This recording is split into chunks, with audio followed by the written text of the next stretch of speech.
शामी साहब, थोड़ी सी आपकी गाइडेंस चाहिए होगी मौलाना फजल रहमान साहब के हवाले से। आज बड़ी सख्त तकरीर की उन्होंने कौमी असम्बली के अंदर, और खबरें ये आ रही हैं कि शायद मौलाना के साथ अब एक ग्रैंड अलायंस जो बन रहा है उसकी वो सरबराही चाहते हैं, और वो चाहते हैं कि ईद के बाद जो है वो एक बड़ा जो है वो एक जो तहरीक है उसका आगाज़ किया जाए। आप समझते हैं लास्ट टाइम भी जब उन्होंने पीडीएम की सरबराही की थी तो रिजल्ट तो बड़े ज़बरदस्त मिले थे पीडीएम को। मौलाना ने अगर ये सरबराही संभाल ली, हुकूमत के लिए वाकई कोई टफ टाइम हो सकता है? देखिए, मौलाना के पास वर्कर हैं, मजबूत वर्कर्स हैं, और वो पूरे मुल्क से हज़ारों अफराद को इकट्ठा कर सकते हैं। जो लोहे के चने हैं, ना उनको चबाया जा सकता है ना उनको निकला जा सकता है। लेकिन सवाल ये है कि मौलाना जो अपनी फौज है वो कैसे हवाले करेंगे खान साहब के। वो तो ये चाहेंगे कि डिसीजन मेकिंग उनके पास आए, और इस वक्त तो बिला शिरकत गैरे इमरान खान साहब के पास डिसीजन मेकिंग है। वो जब कहते हैं कि चल पड़ो, लोग चल पड़ते हैं, जब कहते हैं खड़े हो जाओ, वो खड़े हो जाते हैं, और जब चाहते हैं मुर्गा बन जाओ तो मुर्गे बन जाते हैं। तो अब जो मौलाना है वो इन शराइत पर तो समझौता नहीं करेंगे ना ताउन करेंगे। मौलाना से अगर आपको कुमक चाहिए तो फिर मौलाना तो चाहेंगे कि ड्राइविंग सीट पर वो बैठें और अपने फैसले करें।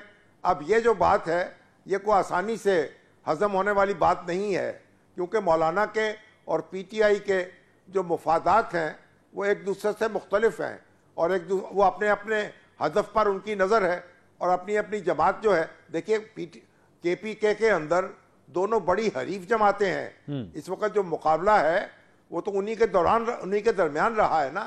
पीटीआई का सबसे बड़ा जो हरीफ है केपीके में वो खुद मौलाना है। तो बहरहाल ये एडजस्टमेंट करनी पड़ेगी।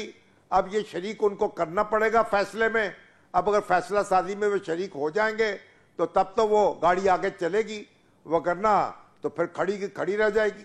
तो शामी साहब, अगर ऑपोजिशन की या ऑपोजिशन की दो बड़ी जमातों के हवाले से आपने जो राय दी, तो ये कहा जा सकता है कि हुकूमत जो है वो इस वक्त बिल्कुल कंफर्ट जोन में है, कोई परेशानी नहीं है, कोई घबराहट नहीं है। आपकी रिसेंटली मरीम नवाज साहबा से भी मुलाकात हुई, बिल्कुल मुतमईन नजर आती है जो जिस तरह सियासी हालात चल रहे हैं।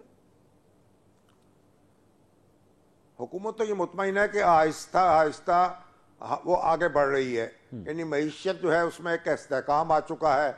जो ये था कि हम दिवालिया हो जाएंगे, हमारी कश्ती डूब जाएगी, वो सारी बातें तो ख़त्म हो चुकी हैं। अब तो एक कदम थोड़े से जमे हैं। यानी हम ये नहीं कह सकते कि बड़ी दूध और शहद की नहरें बह गई हैं, लेकिन ये है कि आइंदा जो है ऐसी सूरत हाल है कि जो काले बादल छट गए हैं और आगे बढ़ने की तदबीर हो रही है। तो हुकूमत तो अगर इसी तरीके से पीटीआई जो है और उसके हलीफ जो हैं वो, और या पीटीआई के अंदर भी और बाहर भी ये तमाशा लगा रहेगा, तो हुकूमत चैन की बांसुरी बजाती रहेगी।